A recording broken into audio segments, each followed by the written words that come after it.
പരിശുദ്ധ പരമദിവ്യകാരുണ്യത്തിന് നേരവും ആരാധനയും സ്തുതിയും പുകഴ്ചയും ഉണ്ടാകട്ടെ. അതായത് ഇത് തന്നെയാണ് ഈ അന്നയുടെ പ്രശ്നം.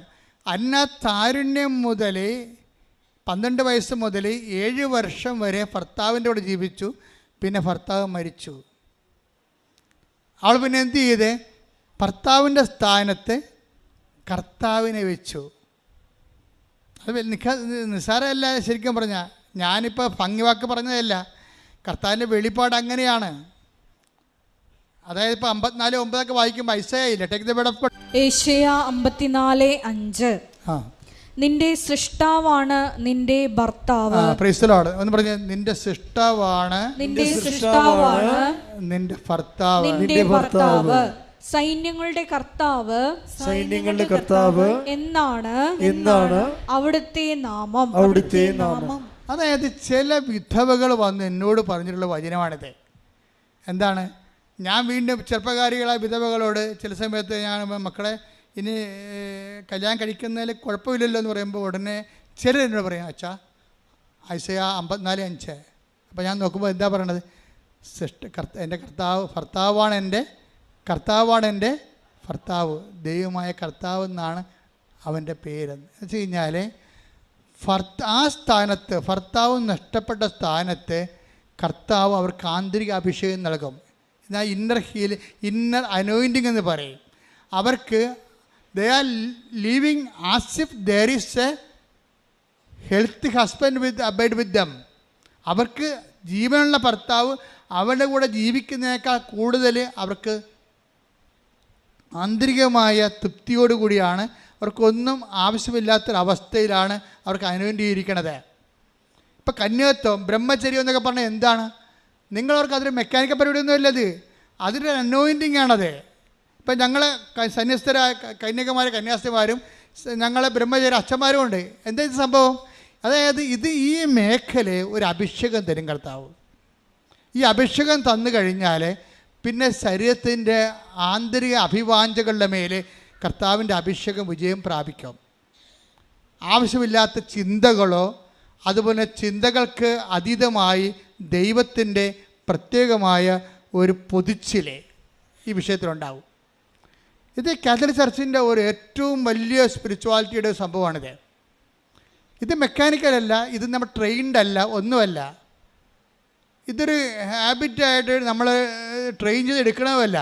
അത് നമ്മൾ ദൈവതിരുസന്നിധിയിൽ ജോലി ചെയ്യുമ്പോൾ സ്വാഭാവികമായിട്ടും ആ ജോലിക്ക് പറ്റിയ ഒരു ജീവിത രീതിയും മാനസിക അവസ്ഥകളും ശാരീരികമായിട്ടുള്ള ഒരു ആന്തരികമായ അഭിഷേകവും ശക്തിയും ദൈവം തരും. ഇത് ഈ വിഷയത്തിന് മാത്രമല്ല, ക്രിസ്ത്യാനിറ്റിയുടെ മുഴുവൻ വിഷയവും അഭിഷേകത്തിൽ നിലനിൽക്കുന്നതാണ്. മുഴുവൻ കാര്യങ്ങൾ എന്ത് നിനക്ക് ആബ്സെൻസ് ഉണ്ടോ അവിടെ എല്ലാം അനോയിൻറ്റിങ് ഉണ്ട്. എവിടെയല്ല, അതായത് അനോയിൻറ്റിങ് ഉണ്ടെന്ന് വെച്ചാൽ അനോയിൻറ്റിങ്ങിൻ്റെ സാധ്യതയുണ്ട്. എല്ലാത്തിൻ്റെ ആബ്സെൻസിന് അവിടെയെല്ലാം ദൈവത്തിൻ്റെ സ്പേസാണ് അതെല്ലാം. ഇപ്പം നിൻ്റെ കുഞ്ഞ് മരിച്ചു പോയെന്ന് വിചാരിച്ചോ? ഇപ്പം എന്തുകൊണ്ടാണ് ഞാൻ ചോട്ടെ, ഗീതാകുമാരിക്ക് എന്തുകൊണ്ടാണ് ഈ ടെൻഷൻ ഇല്ലാത്തത്? എന്തുകൊണ്ടാണ് രാജൻ എന്ന് പറയുന്ന അവളുടെ ഭർത്താവിന് ടെൻഷനുള്ളത്? അനോയിൻറ്റിങ്ങിൻ്റെ പ്രശ്നമാണ്. ഇത്രയും തകർന്ന് വീടും വിറ്റ് പോയിരിക്കുകയാണ്. നാട്ടിൽ ചെന്നാൽ കയറി കിടക്കാൻ വീടില്ല. പക്ഷെ അപ്പോഴും അതിൻ്റെ അഗ്നി ഇവിടെ അനുഭവിക്കണില്ല, അയാൾ അനുഭവിക്കുന്നുണ്ട്. നീ എന്തോർത്തിട്ട് അടി ഇങ്ങനെ കിടന്നിട്ട് തുള്ളണത്? നിനക്കത്ര കൂടി പോകുന്നുണ്ട് അയാൾ പറയണത്. നിനക്ക് തലക്ക് വെളിവില്ലേ? നിനക്കത്ര കൂടി പോകുന്നുണ്ട്. നമുക്ക് വീടില്ലെന്ന് നിനക്ക് അറിയാവാ?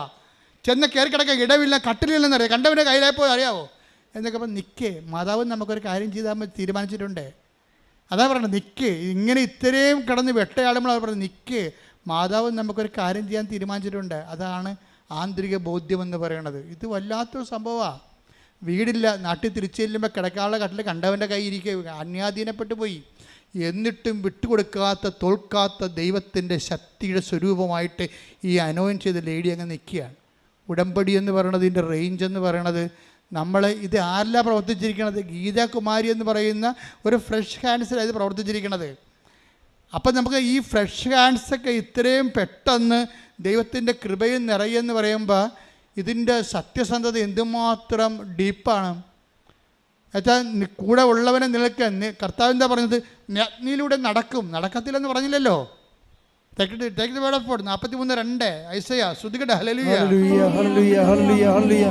യേശുവേ നന്ദി, യേശുവേ ആരാധന ആരാധന, യേശുവേ നന്ദി, മഹത്വം മഹത്വം. ഹല്ലേലൂയ. യേശയ്യ 43:2 ഐസയ 43:2 സമുദ്രത്തിലൂടെ കടന്നു പോകുമ്പോൾ സമുദ്രത്തിലൂടെ കണ്ണീരിലൂടെ കടന്നു പോകുമ്പോൾ ഞാൻ നിന്നോട് കൂടെ ഉണ്ടായിരിക്കും. ഞാൻ നിന്നോട് കൂടെ ഉണ്ടായിരിക്കും. നദികൾ കടക്കുമ്പോൾ അത് നിന്നെ മുക്കിക്കളയുകയില്ല. അഗ്നിയിലൂടെ നടന്നാലും നിനക്ക് പൊള്ളലേൽക്കുകയില്ല. ജ്വാല നിന്നെ ദഹിപ്പിക്കുകയുമില്ല. ഇതാണ് ആന്തരിക അഭിഷേകം എന്ന് പറയുന്നത്. അഗ്നിയിലൂടെ നടക്കാം, കടങ്ങളുണ്ടാകാം. ഇത്രയും നാളെ കിടന്നുകൊണ്ടിരുന്ന കട്ടിൽ പോലും കണ്ടവൻ്റെ പൂട്ടിൻ്റെ ഉള്ളിലായിപ്പോയി. നാട്ടിൽ ചെന്നാൽ കിടക്കാൻ ഇടയില്ല. എങ്കിലും ആ പൊള്ളൽ നീ അഗ്നിയിലൂടെ നടക്കുമ്പോഴും ജ്വാല നിന്നെ ദഹിപ്പിക്കുന്നില്ല. എന്താ കാര്യം? സാന്ത്വനത്തിൻ്റെ ശക്തി ദൈവം പൊതിയാണ് ചെയ്യണത്. ഇത് നിങ്ങളിങ്ങനെ വായിക്കുമ്പോൾ അഗ്നിയിലൂടെ നടക്കും, അഗ്നി നിന്നെ വിഴുങ്ങത്തില്ല, ശബ്ദത്തിലൂടെ നടക്കും, ശബ്ദം നിന്നെ വിഴുങ്ങത്തില്ലെന്ന് പറഞ്ഞാൽ അങ്ങനെയല്ല. ഇതിനെല്ലാം കറസ്പോണ്ടിങ് അനോയിൻറ്റിങ് ഉണ്ട് ഓരോ വേടിനും. ആ വേടൊക്കെ വായിക്കുമ്പോൾ നിങ്ങളവർക്ക് ഈ വചനം വായിക്കുന്നതിൽ നിന്ന് ആർക്കും എക്സെപ്ഷൻ ഇല്ല കേട്ടോ. കുമ്പസാരിക്കാനൊക്കെ എക്സെപ്ഷനുണ്ട്, പക്ഷെ വചനം വായിക്കുന്നതിൽ ആർക്കും ഒഴിവ് കഴിവില്ല. കാര്യം എന്താണ്? വചനം വായിക്കുക വഴി, അരമണിക്കൂർ വചനം വായിക്കുക വഴി നിങ്ങളെ അഭിഷേകം നിങ്ങൾക്ക് പ്രാപിക്കാനും നിങ്ങളുടെ വിഷയം ദൈവം ടേക്കപ്പ് ചെയ്യണവരെ നിലനിന്ന് പോകാനുള്ള നിലനിൽപ്പിൻ്റെ വരമാണ് വചന വായനയുടെ ഉടമ്പടി നിങ്ങൾക്ക് നൽകണത്. സ്തുതിക്കട്ടെ. ഹല്ലേലൂയ. ഞങ്ങൾക്ക് വചനം വായിക്കാനുള്ള ആന്തരിക അർത്ഥങ്ങൾ വെളിപ്പെടുത്തി തരണമേ. രോഗസൗഖ്യ പ്രാർത്ഥനയ്ക്ക് കടക്കുന്ന ജീവിത ദുരിതങ്ങൾ, ജീവിത ക്ലേശങ്ങൾക്കെതിരെയുള്ള ദൈവിക ശാസ്ത്ര പ്രാർത്ഥനയാണ് നടക്കാൻ പോകുന്നത്. ഇത്രയും നേരം കർത്താവിൻ്റെ വചനം നമ്മൾ കേൾക്കുകയായിരുന്ന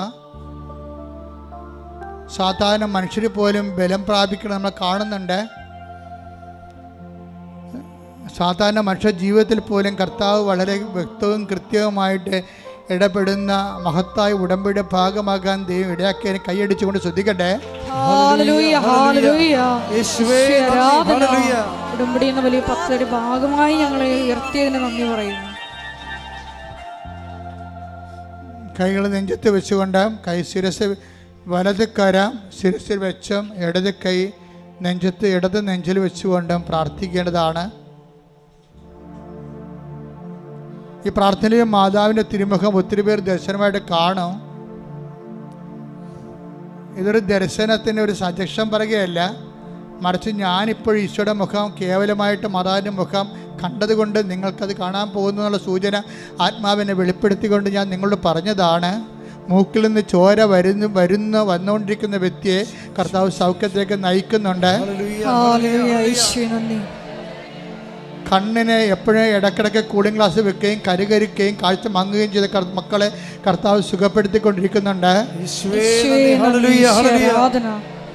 പയസ് എന്ന് പേരുള്ള വ്യക്തിയെ പേര് ചൊല്ലിക്കൊണ്ട് കർത്താവ് നെഞ്ചിൻ്റെ ഭാരങ്ങളെ മാറ്റുന്നുണ്ട്. അതായത് മുന്തിരിക്കൊല പോലെ ശരീരത്തിൽ എവിടെയൊക്കെ ചില ഈ ഗ്രന്ഥികൾ രോഗാതുരമായിരുന്നത് കർത്താവ് തൊട്ട് സുഖപ്പെടുത്തുന്നുണ്ട്. ശ്രദ്ധിക്കട്ടെ. അണ്ടവാഹിനികളെ കർത്താവ് കാണിക്കുന്നുണ്ട്. ഒരു സ്ത്രീയാണ്, അവരുടെ അണ്ടം ഡെഡായിട്ടിരിക്കുന്നത്. അത് നിങ്ങളുടെ അസുഖം അണ്ടം ചത്തുപോണതാണ്. ആ വ്യക്തിയെ കർത്താവ് സുഖപ്പെടുത്തിക്കൊണ്ടിരിക്കുന്നത്. ശ്രദ്ധിക്കട്ടെ.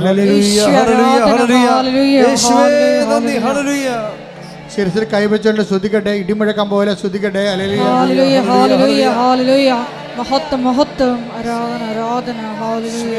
വയറ്റിൽ നീരുള്ളവര് അതുപോലെ വയറിൻ്റെ താഴെയല്ല മേൽ വയറിലാണ് നീര് കാണുന്നത്. വയറ്റിൽ നീരുള്ളവരെ കർത്താവിൻ്റെ തിരുമുറിവാർന്ന വലതുകരം സ്പർശിച്ചുകൊണ്ട് ഇടിമുഴക്കം പോലെ അവർ ശ്രദ്ധിക്കട്ടെ. അപ്പോഴവർ സൗഖ്യപ്പെടുന്നത് കർത്താവിൻ്റെ തിരുമല സാക്ഷികളാണ്.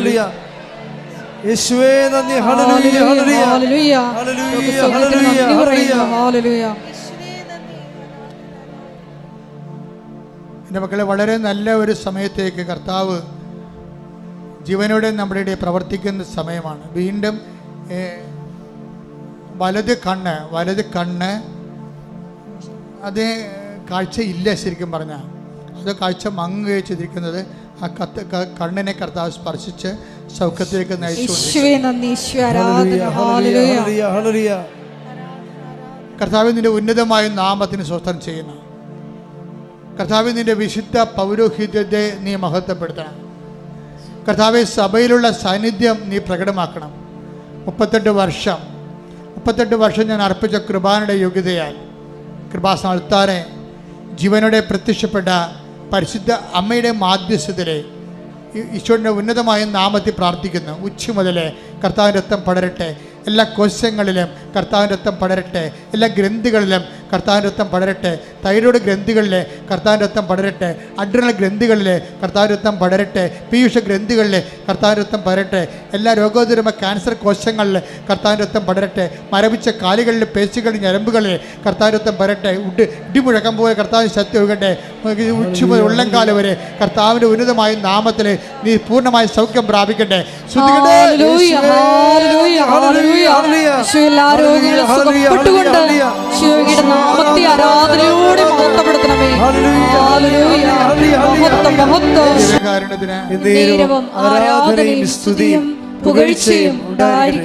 മക്കളെ, കുരുക്കളുള്ളവർക്ക് വേണ്ടി പ്രാർത്ഥിക്കാം.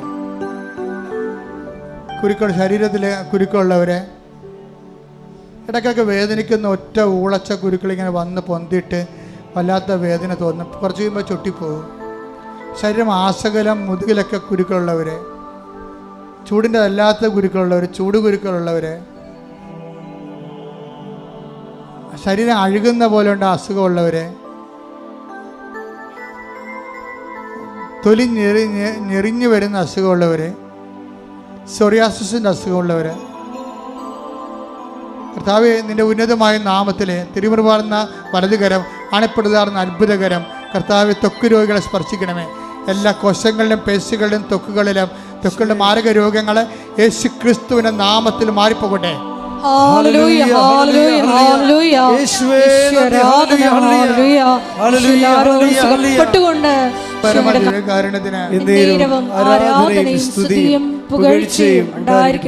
എന്റെ മക്കളെ, സ്രാവരോഗികൾക്ക് വേണ്ടി പ്രാർത്ഥിക്കാൻ ഈശോ ആവശ്യപ്പെടുന്ന സ്രാവരോഗങ്ങൾ പലതരമുണ്ട്. ഇപ്പോൾ ഇവിടെ കാണിക്കുന്നത് വയറ്റിൽ നിന്ന് കൺട്രോളില്ലാതെ പോകുന്നവരെ കുറിച്ചാണ്. പക്ഷെ അതേസമയം തന്നെ നമുക്ക് ഈ കണ്ണീര് വല്ലാതെ എപ്പോഴും കരയണ രീതിയിൽ കണ്ണീര് വന്നിട്ടുണ്ട്. കണ്ണീര് ഇല്ലാത്ത ആൾക്കാരുണ്ട്. ചില കണ്ണിന് വർഷങ്ങളായിട്ട് കരയാത്തവരും കണ്ണീരില്ലാത്തവരുണ്ട്. ചെവിയിൽ നിന്ന് പഴുപ്പ് വരുന്നവരുണ്ട്. എപ്പോഴും നോള വൈന്ന് തുപ്പൽ ഒഴുകി വരുന്നവരുണ്ട്. കൺട്രോളില്ലാതെ ഇങ്ങനെ വെള്ളം ശരീരത്തിൻ്റെ ഭാഗങ്ങളിൽ നിന്ന് വരുന്നവരുണ്ട്. ശരീരത്തിന് അറ്റവും അറുതിയില്ലാത്ത വേർത്ത് പോകുന്ന ശരീരമുണ്ട്. എപ്പോഴും വേർത്തോണ്ടിരിക്കുന്നവരുണ്ട്. വേർപ്പ് ഗ്രന്ഥികളില്ലാത്തവരുണ്ട്. കർത്താവിൻ്റെ നാമത്തിൽ ഇടിമുഴക്കം പോലെ ശ്രദ്ധിക്കട്ടെ. കർത്താവിൻ്റെ ഉന്നതമായ നാമത്തിലെ സഭയുടെ അധികാരത്തിലെ അടയാളത്തിലെ എല്ലാ ഗ്രന്ഥികളുടെയും എൻഡോക്കളെയും ഗ്രന്ഥികളെ ക്രിസ്തുവിന്റെ നാമത്തിൽ സൗഖ്യം പ്രാപിക്കട്ടെ.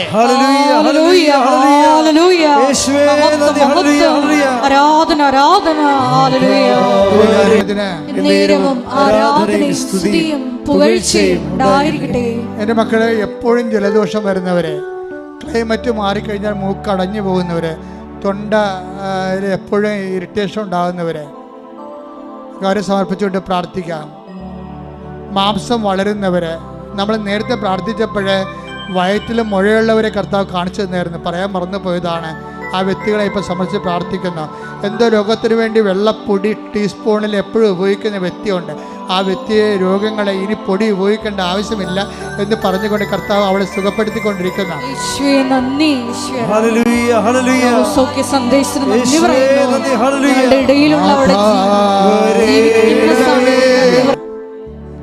അലർജി രോഗികൾക്ക് വേണ്ടി പ്രാർത്ഥിക്കാൻ ഈശോ ആവശ്യപ്പെടുന്ന വെള്ളത്തിൻ്റെ അലർജി, പൊടിയുടെ അലർജി, കാലാവസ്ഥ ഭേദത്തിൻ്റെ അലർജി, അങ്ങനെ വ്യത്യസ്തമായ അലർജി രോഗമുള്ളവരെ, അലർജി രോഗങ്ങൾ കാരണം വിട്ടുമാറാത്ത രോഗങ്ങളുള്ളവരെ കർത്താവിൻ്റെ ഉന്നതമായ നാമത്തിൽ മാരക രോഗങ്ങൾ മാറിപ്പോകട്ടെ എന്ന് കൽപ്പിക്കുന്നു.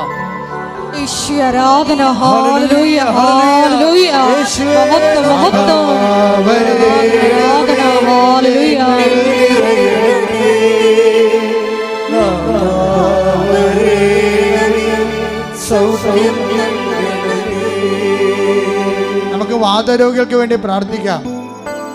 വാതരോഗമുള്ളവരെ, എപ്പോഴും ശരീരത്തിന് നീർക്കെട്ടുള്ളവരെ, കൈകൾ അനങ്ങാൻ പറ്റാത്തവർ, ഉറങ്ങി എഴുന്നേറ്റ് കഴിഞ്ഞാൽ അരമണിക്കൂർ ഒരു പണിയും ചെയ്യാൻ പറ്റാതിരിക്കുന്നവരുണ്ട്. കിടക്കുമ്പോൾ തന്നെ പേടിയായിട്ടുള്ളൊരു ദുസ്വപ്നം കാണുമോ, അല്ലെങ്കിൽ എപ്പിലെപ്സി ഉണ്ടാകുമോ, ഫിക്സ് ഉണ്ടാകുമോ എന്നൊക്കെ വിചാരിച്ചുകൊണ്ട് വ്യസനിക്കുന്നവരുണ്ട്. മക്കൾക്ക് രാത്രി വേദന ഉണ്ടാകുമോ, അവർക്ക് സിൻഡ്രോം ഉണ്ടാകുമോ, ഡൗൺ സിൻഡ്രോം ഉണ്ടാകുമോ, അങ്ങനെ ഓർത്ത് വിഷമിക്കുന്ന ഗർഭിണികളുണ്ട്. എല്ലാവരും സഹജ പ്രാർത്ഥിക്കുക. സമസ്തവും അവൻ്റെ പാദത്തിൻ്റെ കീഴിലാക്കിയിട്ടുണ്ടെങ്കിൽ എൻ്റെ ദൈവത്തിൻ്റെ ഉന്നതമായ നാമത്തിലാണ് നീ. അവൻ്റെ നാമം നമ്മുടെ പാപങ്ങൾക്ക് പരിഹാരം ചെയ്തുകൊണ്ട് മരണത്തെപ്പോലും ജയിച്ച നാമത്തിൻ്റെ ഉള്ളിൽ മാരക രോഗങ്ങൾ, വൈകല്യങ്ങൾ ആ നാമത്തിൽ മാറിപ്പോകട്ടെ. എൻ്റെ കാര്യം ഇപ്പം അച്ഛൻ പറയണമേ എന്ന് പറഞ്ഞ് ആരോഗ്യം പ്രാർത്ഥിക്കുന്നുണ്ട്. അവർ ബോട്ടിനെ കുറിച്ച് സംസാരിക്കുന്നുണ്ട്, വാഹനത്തെക്കുറിച്ച് സംസാരിക്കുന്നുണ്ട്, ജപ്തി നടപടിയെക്കുറിച്ച് സംസാരിക്കുന്നുണ്ട്, സാമ്പത്തിക കടങ്ങളെക്കുറിച്ച് സംസാരിക്കുന്നുണ്ട്. ആ മേഖലയെല്ലാം ദൈവത്തിൻ്റെ ശക്തി, ദൈവത്തിൻ്റെ കൃപ വീശി അടിക്കട്ടെ. യേശുവിന്റെ നാമത്തിൽ മാർഗരോഗങ്ങൾ, നിരാവ്യാധികൾ, ജീവിത ദുരിതങ്ങൾ യേശുവിന്റെ നാമത്തിൽ മാറിപ്പോകട്ടെ.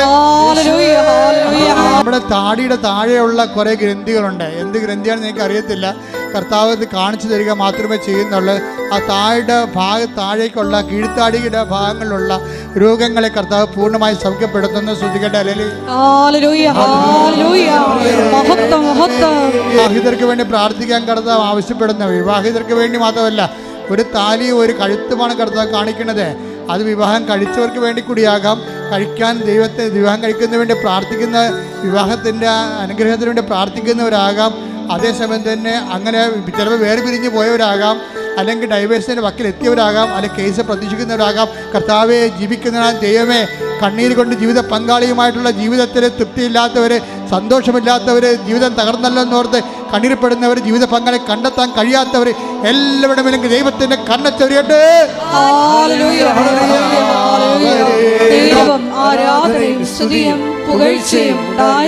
എൻ്റെ മക്കളില്ലാത്തവർക്ക് വേണ്ടി പ്രാർത്ഥിക്കാം.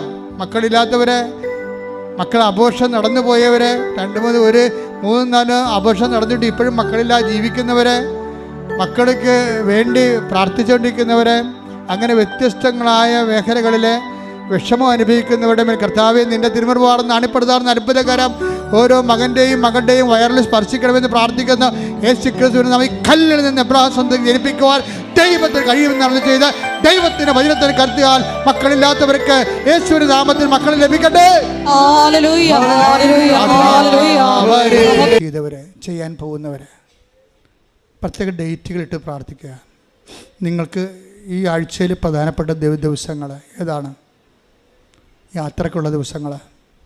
ആ ഡേറ്റ് കർത്താവിന് പരിശുദ്ധ അമ്മയുടെ മാധ്യസ്ഥം സമർപ്പിക്കുക. സമയത്തിൻ്റെ സഞ്ചാരി മാതാവ്, സമയത്തിൻ്റെ അധികാരി, അമ്മയുടെ മാധ്യസ്ഥത്തിൽ നിങ്ങളുടെ ഡേറ്റുകൾ സമർപ്പിക്കുക. ചിലപ്പോൾ മനസ്സമ്മതത്തിൻ്റെ ഡേറ്റ് ആകാം, ചിലപ്പോൾ യാത്രയുടെ ഡേറ്റ് ആകാം, ഇൻ്റർവ്യൂവിൻ്റെ ഡേറ്റ് ആകാം, ടെസ്റ്റിൻ്റെ ഡേറ്റ് ആകാം, ഓപ്പറേഷൻ്റെ ഡേറ്റ് ആകാം, മെഡിക്കൽ ടെസ്റ്റിൻ്റെ ഡേറ്റ് ആകാം. സമർപ്പിക്കുക. നിൽക്കുക, മൗനമായി പ്രാർത്ഥിക്കട്ടെ. അച്ഛൻ പ്രാർത്ഥിച്ച് വിട്ടുപോയ എന്തെങ്കിലും വിഷയം ഉണ്ടെങ്കിൽ ഇപ്പോൾ മുട്ടയെന്ന് വിശ്വാസത്തോടെ പ്രാർത്ഥിക്കട്ടെ.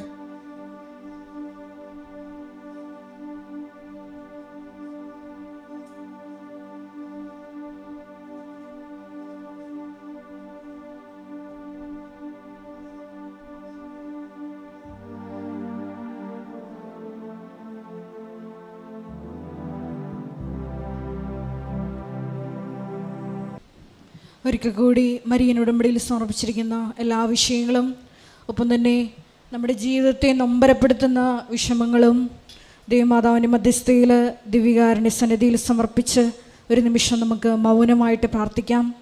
ഇന്ന് വചനത്തിൽ ശ്രവിച്ചതുപോലെ നീ ഒരു പ്രാവശ്യം പറയുമ്പോൾ അത് 2 പ്രാവശ്യം കേട്ട് ഉടമ്പടി നിബന്ധനകളെ ഏറ്റവും വിശ്വസ്തതാപൂർവം ദൈവസ്നേഹത്തോടെ പാലിക്കുവാനുള്ള വലിയ അഭിഷേകത്തിന് വേണ്ടി പ്രാർത്ഥിച്ചുകൊണ്ട് ശിരസ്സ് നമിച്ച് നമുക്ക് ദിവ്യകാരുണ്യനാഥൻ്റെ ആശീർവാദം സ്വീകരിക്കാം.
പരിശുദ്ധ